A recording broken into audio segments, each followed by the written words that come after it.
Hello everyone, welcome back to my channel Gramlet Education. Hope you all are good and doing great in your life. So आज का हमारा topic है one word substitution और ये एक ऐसा topic है जिससे रिलेटेड क्वेश्चंस ऑलमोस्ट हर एग्जाम में आते ही हैं, बी इट एनी एग्जाम. तो स्टार्ट करते हैं आज का टॉपिक और उससे पहले जान लेते हैं वन वर्ड सब्स्टिट्यूशंस होते क्या है और इन्हें क्यों यूज़ किया जाता है. Now they make sentences more precise and reduce complexity.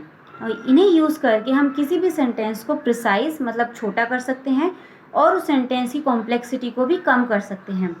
बहुत ज़्यादा वर्ड्स यूज़ करने की बजाय अगर हम वन वर्ड में उस सेंटेंस को कंक्लूड कर सकते हैं तो वाई नॉट. तो स्टार्ट करते हैं our very first question. Reproducing और मेमोराइजिंग वर्ड फॉर वर्ड मतलब जैसा लिखा है या जैसा आपको बताया गया है एग्जैक्टली सेम टू सेम आपको वैसा ही रिपीट करना है या वैसा ही मेमोराइज करना है या एग्जैक्टली वैसा ही लिखना है. तो इसे हम वन वर्ड में क्या बोलेंगे?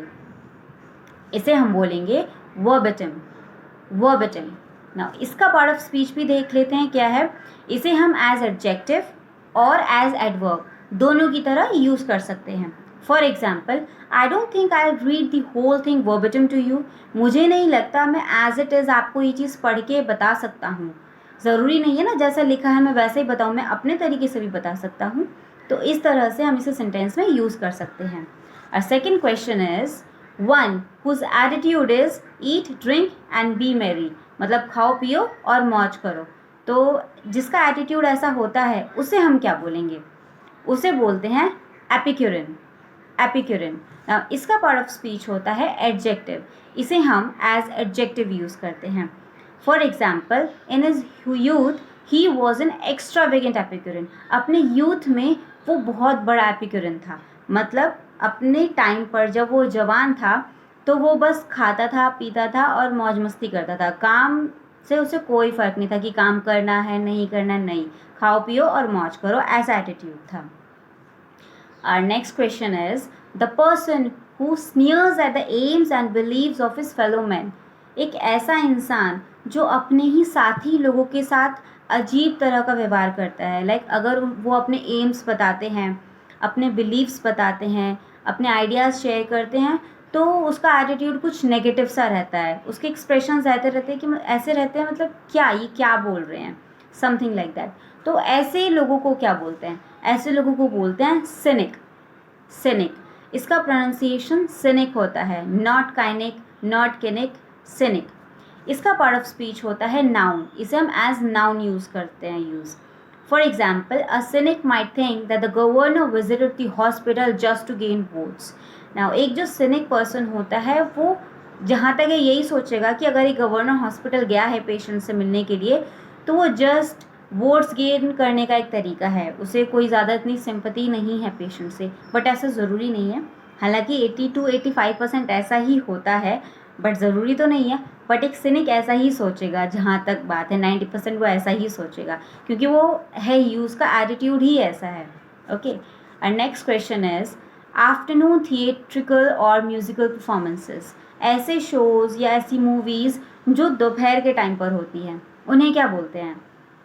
ये वर्ड हमने बहुत सुना है बट हम रिलेट कम कर पाते हैं. जस्ट सुन के हमें पता है कि हाँ इसका ये मतलब है बट एग्जैक्टली वो क्या मीनिंग निकालता है हमें वो नहीं पता होता है. बट आज के बाद आप भूलेंगे नहीं. तो उसे बोलते हैं मैटिनी. आपने मूवीज़ में सुना होगा कई बार, आज हमने मैटिनी शो देखा मतलब आज हमने दोपहर का शो देखा. एग्जैक्टली ये मतलब होता है उसे. नाउ इसका पार्ट ऑफ स्पीच होता है नाउन. इसे हम एज नाउन यूज़ करते हैं. सेंटेंस है इसका, I have ticket reserved for today's matinee. आज का जो मैटिनी है मतलब आज का जो शो है, बी इट ज़्यादातर मूवीज़ के लिए ही यूज़ होता है. तो आज का जो शो है उसके लिए मेरे पास टिकट ऑलरेडी रिजर्व्ड है. Okay. Our next question is careful in spending of money, time etcetera. Now अपने टाइम को, अपने मनी को बहुत ध्यान से स्पेंड करना, ऐसी फिजूल खर्ची ना करना. और पैसे को तो करना ही और टाइम को भी बहुत ज़्यादा अच्छे तरीके से यूज़ करना. ओके. तो उसे हम क्या बोलेंगे? उसे बोलते हैं इकोनॉमिकल. इकोनॉमिकल. आपने सुना होगा फ़्लाइट्स में भी बोलते हैं कि मुझे इकोनॉमिकल टिकट चाहिए मतलब जिसमें कम पैसे लगते हों. ना इसका पार्ट ऑफ स्पीच होता है एडजेक्टिव, इसे हम एज एडजेक्टिव यूज़ करते हैं. For example, the book discussed the most economical way of running a home. मतलब इस बुक में वो सारे तरीके लिखे हुए हैं कि हम कैसे किफ़ायती तरीके से कैसे कम खर्चे में हम घर चला सकते हैं. Okay, our next question is a man who is womanish in his habits. एक ऐसा आदमी जिसकी हैबिट्स जो हैं वो विमेनिश हैं, मतलब स्त्रियों की तरह हैं, लेडीज़ की तरह हैं, तो उन्हें क्या बोलेंगे? एफेमिनेट. एफेमिनेट. नाउ इसका पार्ट ऑफ स्पीच होता है एडजेक्टिव, बिकॉज ये उन मैनर्स को या उन हैबिट्स को डिस्क्राइब करते हैं कि वो किसकी तरह हैं? विमेन की तरह हैं, इसीलिए ये एज एडजेक्टिव यूज़ होता है. For example, he is got a very effeminate voice और मैनर. उसकी जो आवाज़ है या उसके जो मैनर्स हैं, बात करने का तरीका है, वो बहुत ज़्यादा एफेमिनेट है, मतलब औरतों की तरह है, लेडीज़ की तरह है. Got it? Our next question is someone who keeps bees. वो जो मधुमक्खियों को पालता है, जो शहद देती हैं मक्खियाँ, उनको पालता है, तो उसे क्या बोलते हैं? उसे बोलते हैं एपिरिस्ट. एपिरिस्ट. नाउ इसका पार्ट ऑफ स्पीच है नाउन. इसे हम एज नाउन, ये नाउन होता ही है, यूज़ क्या करते हैं, ये नाउन होता ही है. For example, at the age of 13 he attend his merit certificate and left school, later become an apiarist. 13 years की एज में उसने स्कूल छोड़ दिया था विद हिज मेरिट सर्टिफिकेट, और बाद में वो एक एपिरिस्ट बन गया, मतलब एक मधुमक्खियाँ पालने वाला बन गया. Okay, next we have having juicy और फ्लैश एंड थिक टिश्यूज़. ऐसा फ्रूट या ऐसा वेजिटेबल जो बहुत रसीला होता है, रस से भरपूर होता है, उसे क्या बोलते हैं? उसे बोलते हैं सक्यूलेंट. सक्यूलेंट. नाउ इसका पार्ट ऑफ स्पीच होता है एडजेक्टिव. इसे हम एज एडजेक्टिव यूज़ करते हैं बिकॉज वो उस फ्रूट को या उस वेजिटेबल को डिस्क्राइब कर रहे हैं कि वो कैसा है. For example, succulent plants store water in their leaves. जो सक्यूलेंट प्लांट्स होते हैं, मतलब ऐसे प्लांट जो बहुत जूसी होते हैं, वो ज़्यादा वाटर स्टोर करते हैं अपनी लीव्स में, क्योंकि अब रसीले हैं और रस तो लिक्विड होता ही है, तो वो ज़्यादा वाटर प्रिजर्व करते हैं अपनी लीव्स में. Succulent. Our 9th question is that can not be cured.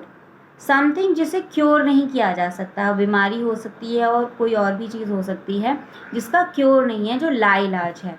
तो ये इजी है बहुत. इसे हम बोलेंगे इनक्योरेबल. इनक्योरेबल, जिसे क्योर नहीं किया जा सकता, इनक्योरेबल. नाउ इसका पार्ट ऑफ स्पीच होता है एडजेक्टिव, बिकॉज ये डिस्क्राइब कर रहा है उस चीज़ को. For example, he was dying of an incurable disease. वो एक ऐसी बीमारी से मर रहा है जो इनक्योरेबल है, जिसका इलाज नहीं है. इसको मतलब डायग्नोस नहीं किया जा सकता. डायग्नोस करने के बाद उसका इलाज नहीं किया जा सकता, ऐसी बीमारी है. Our last question is lack of respect, especially for God and religion. Now God और religion की तरफ respect कम होना, उसे क्या बोलेंगे? हिंदी में it is नास्तिकता, but one word में अगर हम इसे replace करना हो तो हम क्या बोल सकते हैं? हम बोलेंगे impiety. impiety मतलब God की तरफ या religion की तरफ respect कम होना, that is impiety. Now इसका part of speech होता है noun. नाउन, इसे हम एज नाउन यूज़ करते हैं. Use for example, his impiety towards the gods anger the community. उसका जो बिहेवियर था, उसकी जो नास्तिकता थी टूवर्ड्स गॉड्स, उसने कम्युनिटी को बहुत गुस्सा दिला दिया.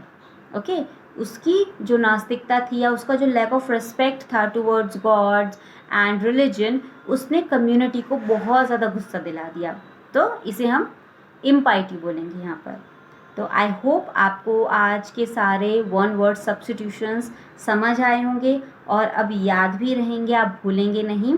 और आपको ये वीडियो अच्छा लगा होगा, और आपको अगर ये वीडियो अच्छा लगा है तो don't forget to like, share and also subscribe to this channel. And thank you so much.